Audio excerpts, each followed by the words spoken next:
Olá, tudo bem? Paz. Tenho a palavra de Deus para compartilhar com você na reflexão de 2 de julho, cuja leitura do dia, Mateus 3 e 4, e também 2 Reis, capítulos 11 e 12. Pega sua Bíblia, se você puder, por favor, vamos à nossa reflexão. O que mais me chamou a atenção para compartilhar com você está aqui nos versículos 16 e 17 do capítulo 3 de Mateus, sobre o amado Filho de Deus. Diz assim a santa e poderosa palavra de Deus. E sendo Jesus batizado, subiu logo da água, e eis que se lhe abriram os céus, e viu o Espírito de Deus descendo como pomba e vindo sobre ele. E eis que uma voz dos céus dizia: Este é o meu Filho amado, em quem me comprazo, ou em quem me agradei, em quem me agrado.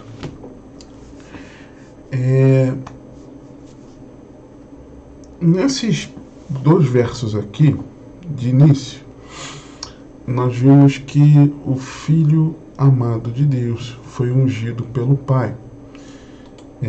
E vemos também, anteriormente, no versículo 11,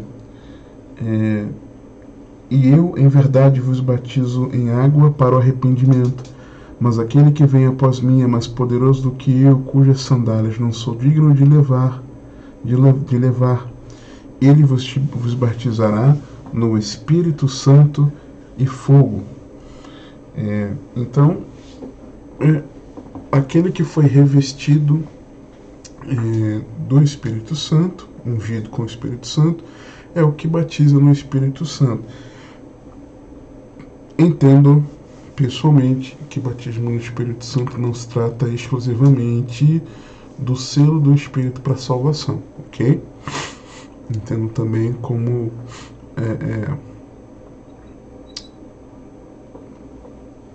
uma experiência, uma segunda experiência de revestimento de poder, cujo renovar ele é contínuo, ok?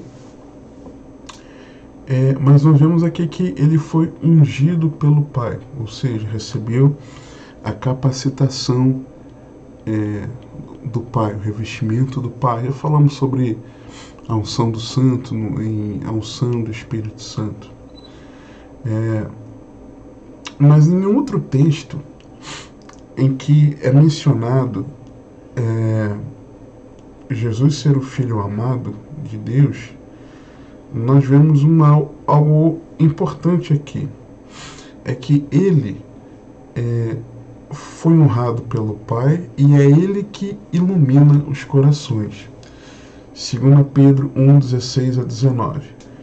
Porque não vos fizemos saber a virtude e a vinda de nosso Senhor Jesus Cristo, seguindo fábulas artificialmente compostas, mas nós mesmos vimos a sua majestade, porquanto ele recebeu de Deus Pai honra e glória, quando da magnífica glória lhe foi dirigida a seguinte voz: Este é o meu Filho amado, em quem me tenho comprazido, em quem me tenho agradado. E ouvimos esta voz dirigida do céu, estando nós com ele no Monte Santo, e tendo muito firme a palavra dos profetas, a qual bem fazeis em estar atentos, como a luz que alumia em lugar escuro, até que o dia amanheça e a estrela da alva apareça em vossos corações, até Cristo ser revelado. Mas, olhando aqui para o nosso contexto do capítulo 3 de Mateus, nos versos 1 a 3, nós vemos a pregação do Evangelho genuíno como chamada ao arrependimento para conduzir o pecador a Cristo. E naqueles dias apareceu João o Batista pregando no deserto da Judéia e dizendo: Arrependei-vos, porque está próximo o reino dos céus. Porque este é o anunciado pelo profeta Isaías, que disse: voz do que clama no deserto, preparai o caminho do Senhor, endireitai as suas veredas. E este João tinha suas vestes de pelos de camelo. Perdão, só até o 3, né? Endireitai as suas veredas, que eu vou falar do 4 em seguida. E aí, o que já dá para enxergar aqui? Que a mensagem, a única coisa, o centro, o coração da mensagem deve ser esse chamado ao arrependimento, ok? E pregar o arrependimento de pecados é preparar o caminho para que o Senhor reine na vida. Arrependei-vos porque está próximo o reino. Arrependa-se porque está à disposição de você um reino. Então arrependa-se para que o Senhor reine no teu coração, tá? Dos versos 4, aí sim, versos 4 e 5, e este João tinha suas vestes de pelos de camelo e um cinto de couro em torno de seus lombos, em volta, né, dos seus lombos, em sua cintura, e alimentava-se de gafanhotos e de mel silvestre. Então ia ter com ele Jerusalém e toda a Judéia e toda a província, a região próxima ao Jordão. O que nós vemos aqui? Que João, sem atrativos, a não ser a mensagem do Evangelho que ardia no seu coração, que era pregada no poder do Espírito Santo, porque João era cheio do Espírito Santo desde o ventre, tá? Lucas 1 diz isso. Se eu não me engano, Lucas 1, 15.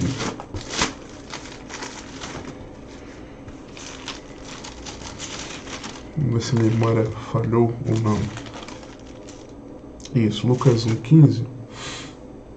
Ele estava ali simplesmente cumprindo o seu chamado, ok? E por isso as pessoas eram atraídas ali, ia ter com ele Jerusalém, toda a Judéia e toda a região próxima ao Jordão. O que atraía essas pessoas? A mensagem que ele pregava no poder do Espírito Santo. Que mensagem era essa? Arrependei-vos, porque é chegado o reino dos céus. Não eram as campanhas, não era o culto temático, não era o pregador famoso, não era o coral, o conjunto, a banda, o ministério de louvor, não era a estrutura do local de culto, não eram as cadeiras acolchoadas, o ar-condicionado, a salinha do infantil, o kids, não era cantina, não era livraria, o estacionamento, não era fachada bonita, não era luz piscante, não era fumacinha, não era um ambiente ali agradável. Pelo contrário, era o deserto. Mas o que ele pregava? Ele pregava o arrependimento de pecados, porque o reino era chegado. Dos versos 6 em diante, nós vemos que antes os gentios eles se convertiam ao judaísmo. Quando eles se convertiam ao judaísmo, eles eram batizados como testemunho público de que abraçavam aquela fé, tá? Eram feitos prosélitos, eram chamados prosélitos. A partir de João, nós vemos uma grande revolução, uma transição, em que também os israelitas eram batizados confessando seus pecados, o que não era da religião. Verso 6 em diante. E eram por ele batizados no rio Jordão, confessando seus pecados. E vendo ele muito dos fariseus e dos saduceus que vinham ao seu batismo, dizia-lhes, eu não vou conseguir falar na pegada que eu entendo que foi isso aqui, mas, raça de víboras, quem vos ensinou a fugir da ira vindoura? Produzi, pois, frutos dignos de arrependimento. E não suponhais de vós mesmos, dizendo: temos por pai Abraão, porque eu vos digo que mesmo destas pedras Deus pode suscitar, fazer nascer filhos a Abraão. Porque religião não salva. Não é porque você nasceu em berço cristão, evangélico, vamos chamar assim, que você é salvo. Não é porque você congrega numa igreja que você é salvo, numa igreja local. Não é porque você tem a carteirinha, certificado de batismo, certificado de ordenação ministerial. Não é por causa disso que você é salvo.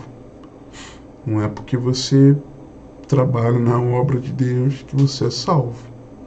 Ok? Então, não é isso que nos desvia da ira vindoura, da ira futura, da ira que virá muito em breve. Vimos isso recentemente em Apocalipse, mas assim, detidamente. Continuando aqui o texto, versículo 10: e também agora está posto o machado à raiz das árvores. Toda árvore, pois, que não produz bom fruto é cortada e lançada no fogo. Dá uma pausa aqui. Olha, um parênteses aqui. Teve um dia, tem umas 2 semanas, mais ou menos, Deus tinha me dado uma palavra para eu compartilhar com os irmãos na igreja. E palavra forte, o Deus de palavra. E Deus ia confirmando aquela mensagem. Eu não queria pregar, mas Deus confirmando. Aí no domingo pela manhã eu iria pregar à noite. Uma irmã, antes de fazer um momento lá de oração, numa liturgia do culto, de clamor, né, a igreja orar junto ali, ela citou isso aqui. E na hora, o Espírito Santo me fez estremecer por dentro. E o Senhor confirmando para eu pregar à noite a mensagem que preguei. Por quê? Porque nós nos enganamos em achar que estarmos ali nas imediações eclesiásticas de que nós estamos em Cristo. Só que o mesmo Deus que disse uma palavra a Eli, sacerdote Eli, e cumpriu cabalmente mais à frente com Salomão assumindo o reinado, tinha passado o período de Samuel, reinado de Saul, reinado de Davi, Salomão reinando. E então o texto diz lá que então Deus cumpriu a palavra que ele tinha dito a Eli. E nós nos enganamos achando que por nascermos israelitas nós somos filhos de Abraão na fé. Por fazermos parte do contexto evangélico, gospel, denominacional, congregacional e etc., ministerial, nós achamos que somos salvos. E não. Isso é muito importante, tá? Verso 11. E eu, em verdade, vos batizo com água para o arrependimento. Então, uma revolução aqui. Mas aquele que vem após mim é mais poderoso do que eu, cujas sandálias não sou digno de levar. Ele vos batizará no Espírito Santo e fogo. Em sua mão tem a pá, e limpará a sua eira, e recolherá no celeiro o seu trigo, e queimará a palha com fogo, que nunca se apagará. Então, a partir de João, uma grande revolução é que também eles eram batizados confessando seus pecados. E esse aqui é o detalhe, porque a partir do verso 13, olha o que o texto diz. Então veio Jesus da Galiléia ter com João junto do Jordão. Assim como o povo estava indo, Jesus foi. mas com outra intenção. Ter com João junto do Jordão para ser batizado por ele. Mas João opunha-se-lhe, dizendo: eu careço de ser batizado por ti, vens tu a mim? Por quê? Porque sendo Jesus o Filho de Deus, o Cordeiro de Deus, e ele identificou que Jesus era o Cristo, tá? Antes do Espírito Santo descer sobre o Senhor, no formato ali da pomba, João já tinha identificado que ele era o Cristo. Então, sendo Jesus o Filho de Deus, o Cordeiro de Deus, que tira o pecado do mundo, é claro que Jesus não tinha pecado, e assim João não queria batizá-lo. É óbvio. Senhor, eu preciso ser batizado pelo Senhor por causa dos meus pecados. Como é que eu vou batizar o Senhor que é santo? Entende? Por isso. E aí Jesus, não, deixa por agora, deixa agora, porque assim nos convém cumprir toda a justiça. Então ele o permitiu. Então Jesus não foi ali porque ele tinha pecado para confessar, não. Era para fazer, vamos dizer assim, para dar o testemunho, né? Dar o exemplo. Além de alguns outros propósitos. E aqui nós vemos a manifestação do nosso Deus Trino, Pai, Filho e Espírito Santo. O Pai no céu, com a voz, o Espírito Santo descendo sobre o Cristo que estava na terra para cumprir a sua missão. E sendo Jesus batizado, subiu logo da água, e eis que se lhe abriram os céus, e viu o Espírito de Deus descendo como pomba e vindo sobre ele. E eis que uma voz dos céus dizia: este é o meu Filho amado, em quem me comprazo. Logo depois disso, versículo 1 do capítulo 4, nós vemos que veio a tentação do Filho amado. Então foi conduzido Jesus pelo Espírito ao deserto para ser tentado pelo diabo. E aí, esse tripé da tentação a nós, ele continuou mesmo. A concupiscência da carne, a concupiscência dos olhos e a soberba da vida. Eva sucumbiu a este tripé no jardim do Éden. Jesus venceu no deserto. E nós? Como vai ser? E nós não podemos nos enganar, porque o diabo ele está ao derredor nos observando e sabe exatamente onde nos tentar para nos tragar. E tendo jejuado 40 dias e 40 noites, depois teve fome. E chegando-se ele, o tentador, disse: se tu és o Filho de Deus, manda que estas pedras se tornem em pães. Ele viu que Jesus teve fome. Então ele sabe, o diabo e os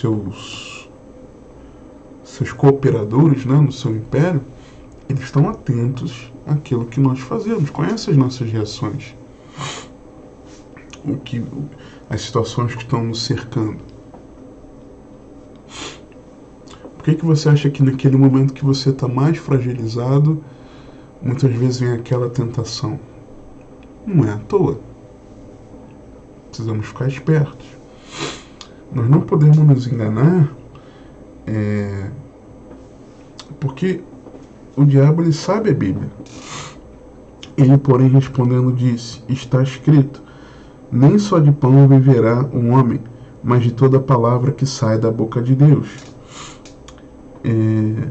Então o diabo transportou a cidade santa e colocou sobre o pináculo do templo e disse-lhe: se tu és o Filho de Deus, lança-te de aqui abaixo, porque está escrito que aos seus anjos dará ordem ao teu respeito, e tomar-te-ão nas mãos, para que nunca tropece com o teu pé em pedra.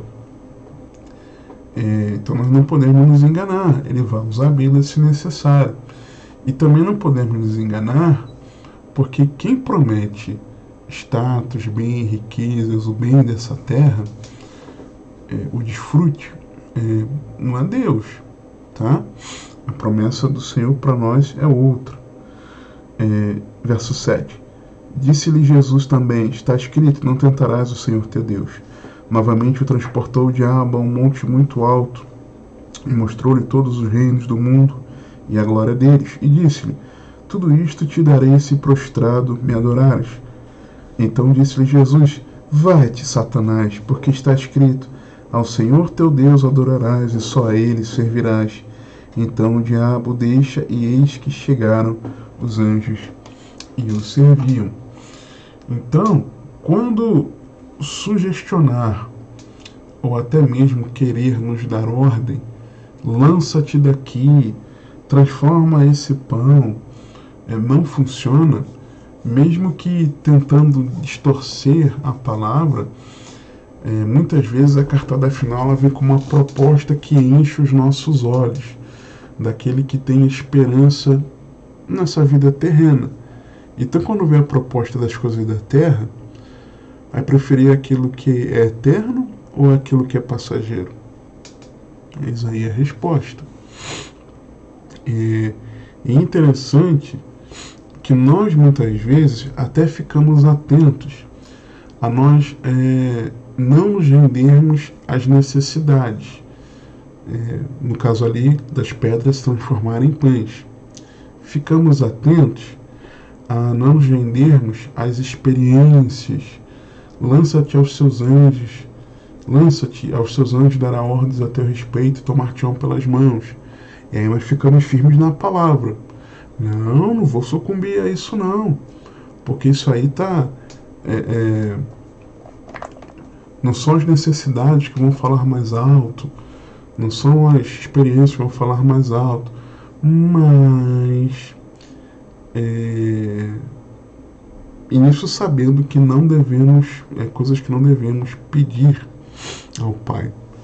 Mas, diferente do posicionamento de Cristo, muitos temos nos rendido à tentação da vaidade, que surge como uma grande proposta diante dos nossos olhos, quando Ele mostra-lhe a glória, né? A glória deles.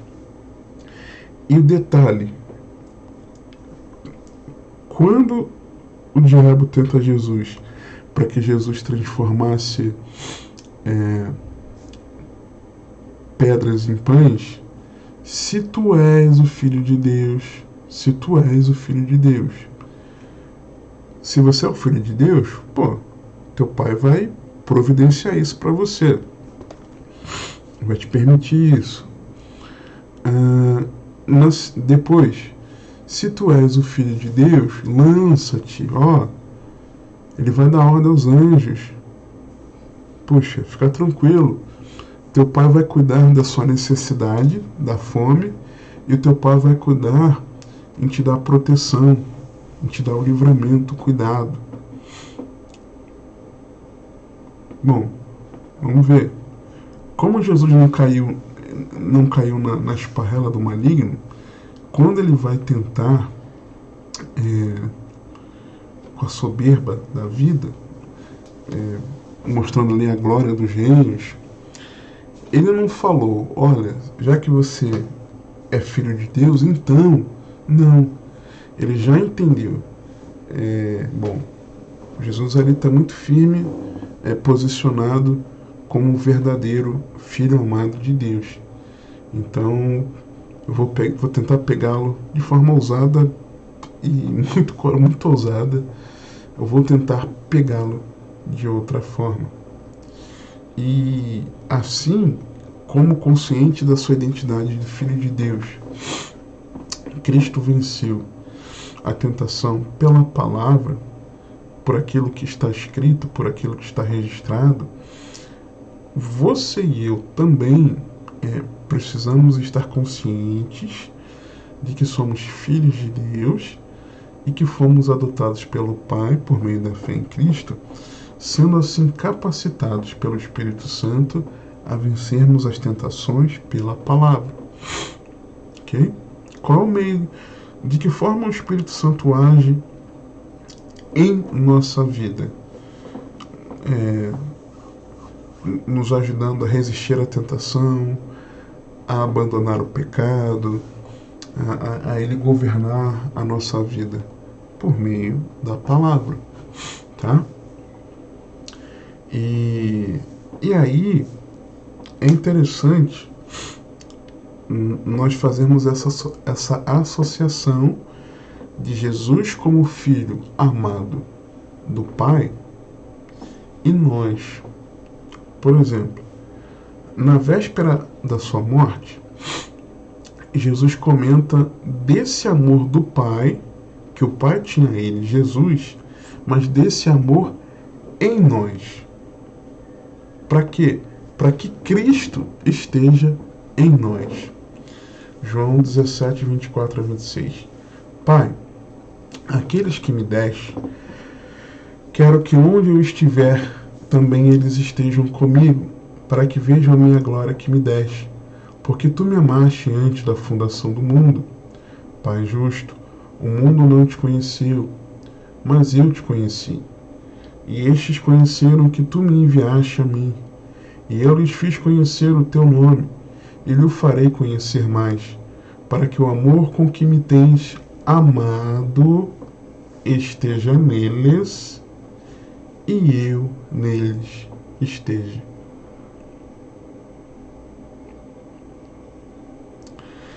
Paulo conclama aos Efésios a serem como filhos amados de Deus, andando como Cristo.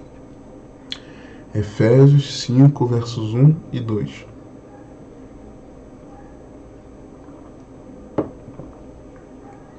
Sede, pois, imitadores de Deus, como filhos amados, e andai em amor, como também Cristo vos amou, e se entregou a si mesmo por nós, em oferta e sacrifício a Deus, em cheiro suave.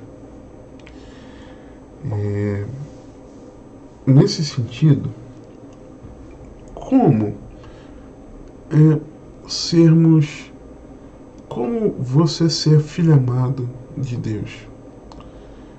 Como eu ser filho amado de Deus? Pela fé em Cristo. Não tem outra forma. Crendo na mensagem do Filho amado, do amado Filho de Deus. Mateus 12, 15 a 21. Jesus, sabendo isso, retirou-se dali, e acompanharam grandes multidões, e ele curou a todas. E recomendava-lhes rigorosamente que o não descobrissem, para que se cumprisse o que fora dito pelo profeta Isaías, que diz: Eis aqui o meu servo que escolhi, o meu amado, em quem a minha alma se compraz. Porei sobre ele o meu espírito, e anunciará aos gentios o juízo. Anunciará aos gentios o juízo. Proclamará uma mensagem. Não contenderá, nem clamará, nem alguém ouvirá pelas ruas a sua voz. Não esmagará a cana quebrada, e não apagará o morrão que fumega, até que faça triunfar o juízo, no seu nome os gentios esperarão. Referência a Isaías 42. Então, é crer nessa mensagem anunciada pelo amado Filho de Deus. Segundo, confiando nessa vinda de Cristo, na obra de Cristo. Lucas 20, 9 a 16. E começou a dizer ao povo esta parábola: certo homem plantou uma vinha e arrendou-a a uns lavradores, e partiu para fora da terra por muito tempo. E no tempo próprio mandou um servo aos lavradores, para que lhe dessem dos frutos da vinha. Mas os lavradores, espancando-o, mandaram-no vazio. E tornou ainda a mandar outro servo, mas eles, espancando também a este, e afrontando-o, mandaram-no vazio. E tornou ainda a mandar um terceiro, mas eles, ferindo também a este, o expulsaram. E disse o senhor da vinha: que farei? Mandarei o meu filho amado, talvez que vendo o respeitem. Mas vendo os lavradores, arrazoaram entre si, dizendo: este é o herdeiro, vinde, matemo-lo, para que a herança seja nossa. E lançando-o fora da vinha, o mataram. Que desfará, pois o Senhor da vinha? Irá e destruirá estes lavradores, e dará a outros a vinha. E ouvindo eles isto, disseram: não seja assim. E terceiro, comprometa-se com os ensinos do amado Filho de Deus. Marcos 9, 1-8. Dizia-lhes também: em verdade vos digo que dos que aqui estão, alguns há que não provarão a morte sem que vejam chegado o reino de Deus com poder. E 6 dias depois, Jesus tomou consigo a Pedro, a Tiago e a João, e os levou sós, em particular, ao alto monte, e transfigurou-se diante deles. E as suas vestes tornaram-se resplandecentes, extremamente brancas como a neve, tais como a nenhum lavadeiro sobre a terra as poderia branquear. E apareceu-lhes Elias com Moisés e falavam com Jesus. E Pedro, tomando a palavra, disse a Jesus: Mestre, é bom que estejamos aqui e façamos 3 cabanas, uma para ti, outra para Moisés e outra para Elias, pois não sabia o que dizia, porque estavam assombrados.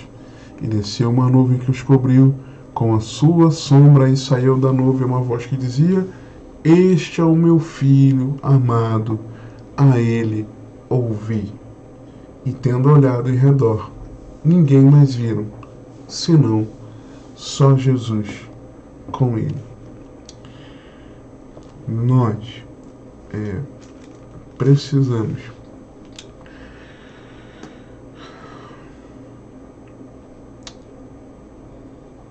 nos tornarmos verdadeiros filhos amados por Deus, nos rendendo ao amado Filho de Deus, Cristo Jesus, como nosso Senhor e Salvador pessoal para sempre. Aquele que Deus honrou, aquele que Deus enviou, aquele que Deus ungiu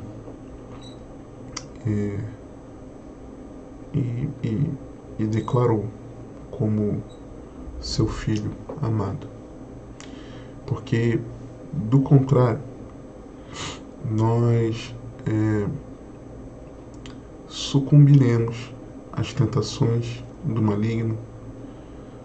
Do contrário, nós não daremos bom fruto e, consequentemente, seremos cortados e lançados no fogo para a perdição. Consequentemente, nós não seremos desviados da ira que virá. Consequentemente, nós não confessaremos os nossos pecados e, consequentemente, nós não nos arrependeremos.